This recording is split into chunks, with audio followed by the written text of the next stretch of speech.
Sziasztok, Geri vagyok, a magyar srác Amerikából. Ha eddig nem esett le, ez a csatorna arról szól, hogy hogyan legyünk okosabbak a pénzügyeinkbe, azaz, hogyan keressünk többet, hogyan költsünk kevesebbet, hogyan használjunk olyan lehetőségeket, amiket mások nem tudnak. Elképzelhető, hogy már halálra untad magad, mennél, de nem lehet, vagy éppen nem akarsz, az is elképzelhető, hogy leépítettek a munkádból.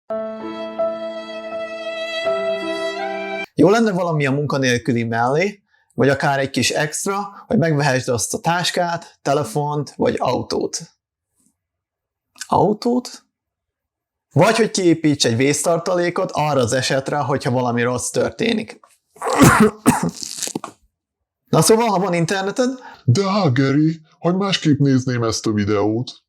akkor te magad is belevághatsz ezekbe a 4 munkákba, amit otthonról csinálhatsz. És nem szkemekről lesz szó, ezeket mind magam is kipróbáltam. Ne felejtsétek el a szokásos se, like, subscribe, comment, bell, minden segít, és nagyon hálás vagyok érte. Lássunk is hozzá! Kezdjünk egy egyszerűvel, amihez nem sok agytevékenység kell, és az pedig az, hogy eladod a saját fényképeidet. Természetesen nem a barátnőd bikinis képeiről van szó, bár lehet az is profitálhat. Ahogy hallottad, bizonyos oldalakon, mint Shutterstock, iStock, Adobe Stock és Get Images, feltöltheted a fényképeidet, és hogyha valaki megveszi azokat, abból te részesedést kapsz. A képeknek nem kell professzionálisnak lenniük, bár nem hátrány, hogyha az, szóval a telefonoddal elkészített tájképeket is feltöltheted.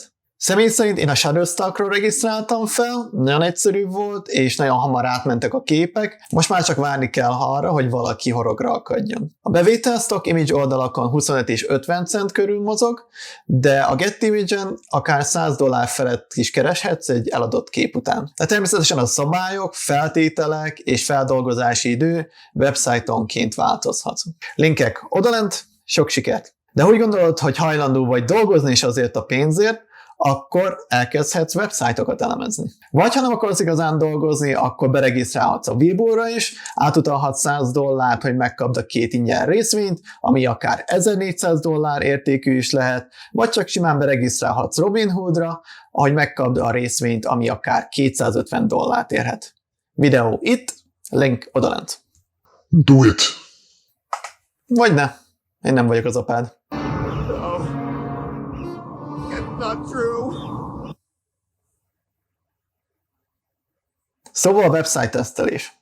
Try My UI és User Testing a választott platformok ezekre. A folyamat egyszerű, meglátogatsz bizonyos weboldalakat, miközben feladatokat hajtasz végre, és eközben elmondod hangosan a véleményedet, gondolataidat. Például egy webáruházban egy Gucci táskát kell venned, és használnod kell a kereső funkciót. Vagy keresd meg a nyitvatartási időt egy múzeum weboldalán. A lényeg, hogy folyamatosan mondd a véleményedet, hisz ezért fizetnek téged. Eközben egy applikáció folyamatosan rögzíti a képernyődet és azt, amit mondasz, szóval ne akkor nézd meg a bankszámládat, és ne akkor töltsd fel a barátnőd bikinis képeit.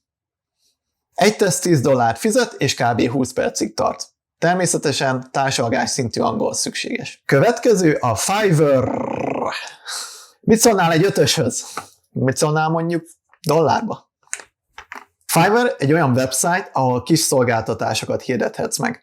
Ez általában $5 kerül, amiből az oldal $1 levesz magának, azaz 20% a jutalékuk. Bár egy jó ideje már több mint $5 is elkérhetsz egy gigért, szóval ne aggódj, hogyha többet akarsz keresni. Mi az, amiért $5 elkérhetsz?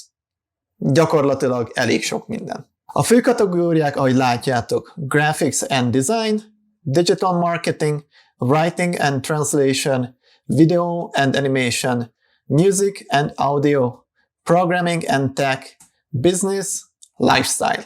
De Fiverr nem korlátoz le csak ezekre, és itt elszabadulhat a fantáziád. Például ez a személy videókra táncol. Vagy ő itt afrikai akcentussal olvas fel bármilyen szöveget.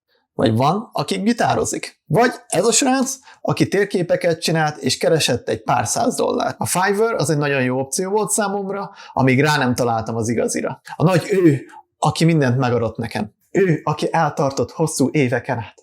Az ő neve. Upwork. Upwork, ami egy szabadúszó vagy freelancer platform, ahol Fiverrhez hasonlóan munkákat lehet elvállalni, bár sokkal nagyobb nagyságrendben. Upworkön egy munkával akár több ezer dollárt is kereshetsz. A felállás fordított itt a Fiverrhöz képest. Itt a munkáltatók posztolják a munkáikat, amiket a freelancerökkel akarnak megcsináltatni. Rengetegféle lehetőség van, ajánlom, hogy írd be a keresőbe, amihez értesz. Például jól kezeled az Excel-t? Boom, tessék! Rengeteg opció. Vagy szeretnél adatbevitellel foglalkozni? Tessék! Vagy szeretnél valamit magyarul? Tessék! Ezekre a munkákra jelentkezhetsz, és ha a profilod, a jelentkezési üzeneted, vagy mindez együtt megfelelő a kliens számára, akkor az téged választhat. Megcsinálod a munkát, Upwork leveszi az ő jutalékát, ami 5 és 20% között mozog, és a pénz már megy is a számládra. Előbb-utóbb, ha jól csinálod, és van megfelelő referenciád, a munkáltatók közvetlenül téged fognak megkeresni. Lehet nehéz elkezdeni, és megkapni azt az első pár munkát, de ha azon túl vagy, akkor igen jó pénzt lehet csinálni. Szóval... Do it! Just do it! Ez volt az a 4 lehetőség, amit magam is kipróbáltam, és szerettem volna veletek is megosztani. Odalent írjátok meg, hogy számotokra melyik tetszett a legjobban, és melyiket fogjátok kipróbálni. Ugyanakkor írjátok meg, hogyha bármi kérdés van, nagyon szívesen válaszolok. És ugyebár ne felejtsétek el lájkolni a videót, megosztani azt, és feliratkozni. Találkozunk legközelebb!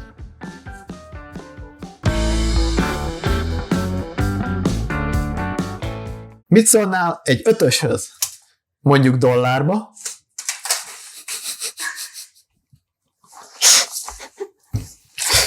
Mit szólnál egy 5-öshöz? Mondjuk dollárba.